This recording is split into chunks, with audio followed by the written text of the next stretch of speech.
अगर मेरे समाज को गाली देंगे, कुत्ता बोलेंगे, तो मैं क्यों चुप रहूं? अगर मेरे ओबीसी समाज को वो कुत्ता बोलेंगे, तो मैंने भी कहा कि बीजेपी को भी कुत्ता बना के छोड़ दो, ये चुप। तो मैंने कोई गलत बोला नहीं, मैंने जो बोलना था उनने बोला, इसलिए मैंने बोला। प्रधानमंत्री नरेंद्र मोदी जी की आज महाराष्ट्र में सभा हुई, उसमें उन्होंने कर्नाटक का उदाहरण दिया। वो कह रहे हैं कि कर्नाटक में भ्रष्टाचार चरम पे है, दिन दहाड़े एक्सटॉर्शन हो रहा है और वही पैसों से यहाँ पर चुनाव लड़ा जा रहा है। मैं उनको सवाल करना चाहता हूं कि एक सर्वे करवा ले हिंदुस्तान की सरकारों का, सबसे भ्रष्ट सरकार महाराष्ट्र की निकलेगी। तो भ्रष्टाचारी सरकार का समर्थन करने और उनके लिए वोट मांगने नरेंद्र मोदी जी आए हैं, आप प्रधानमंत्री करके आए, तो आपको इस तरह से जो सरकार कर्नाटक की वहां जनता के लिए काम कर रही है, किसानों के लिए काम कर रही है, महिलाओं के लिए काम कर रही है, युवाओं के लिए काम कर रही है, वो सरकार को भ्रष्ट कहेंगे। और ये सरकार महाराष्ट्र को लूट के गुजरात को दे रही है, तो इसको सर्टिफिकेट देने आप आए हो, तो इसका जवाब महाराष्ट्र की जनता को देना ही पड़ेगा आपको।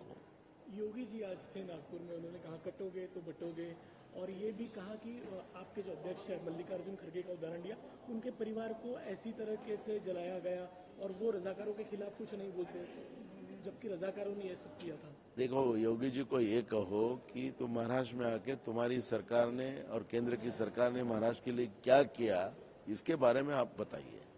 ये इतिहास में जाने का छोड़ दो बोलना उनको, क्योंकि इतिहास में कुछ नहीं, तुम्हारा इतिहास से कोई संबंध भी नहीं। आजादी की लड़ाई में भी नहीं था और आजादी के बाद में भी तुम्हारा कोई संबंध नहीं है।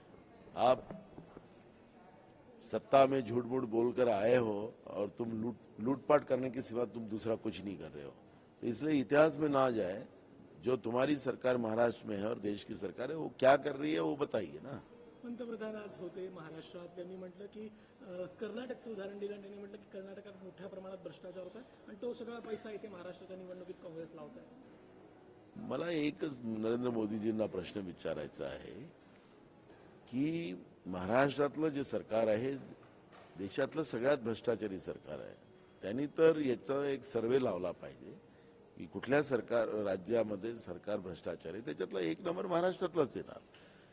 मग हा सगळा पैसा लुटून गुजरातला दिला गेलेला आहे, इथले उद्योग गुजरातला दिलेले आहेत आणि अशा करप्टेड सरकारचा प्रचार करायला नरेंद्र मोदीजी इथं आलेत, प्रधानमंत्री म्हणून आलेत, हे बरोबर नाही। आणि प्रचार करायचा असेल तर वास्तविकतेला करायला पाहिजे। खोटं नाटं सांगून भ्रष्टाचारी महाराष्ट्रातल्या सरकारचा सपोर्ट करायला प्रधानमंत्री आले असतील तर हे बरोबर नाही, एवढंच आम्ही म्हणतो। तुमच्या एका वक्तव्यावर खूप विवाद होता, ज्यावेळी तुम्ही भाजपला शब्द वापरला। मी वापरलं नाही, भाजपने आमच्या ओबीसी समाजाच्या लोकांना कुत्रा म्हणाला आणि त्यामुळे मी सांगितलं ओबीसी समाजाच्या लोकांना की ज्या भाजपनं तुम्हाला कुत्रा म्हणलं त्या भाजपला तुम्ही कुत्रा करा, एवढंच म्हटलेलं आहे। त्याच्यामुळे टिट फॉर टॅट तर व्हावंच लागेल। योगी म्हणतात की कटोगे तो बटोगे आणि मल्लिकार्जुन खरगेंचं उदाहरण दिलं। त्यांना योगींना तुम्ही सांगा की महाराष्ट्रात तुम्ही हे जुन्या इतिहासात जाऊ नका आणि तुमचा इतिहासाशी काही संबंध पण नाही ना। तुम्ही देशाच्या स्वातंत्र्यात होतात ना देश, आता पण तुमचं फक्त विकून देश चालवण्याचं काम तुम्ही करताय, लूटपाट करणं तुमचं काम आहे। त्यामुळे इतिहासात जाण्यापेक्षा महाराष्ट्रातलं तुमचं जे सरकार आहे त्या सरकारने लोकांसाठी काय केलं एवढं तुम्ही सांगा आणि त्याच्या आधारे मतं घ्या। इतिहासात जाऊन ज्याचा इतिहास तुम्हालाच माहिती नाही पण खोटा इतिहास सांगण्यामध्ये तुमची एक्सपर्टी आहे, ती इथं महाराष्ट्रात चालणार नाही।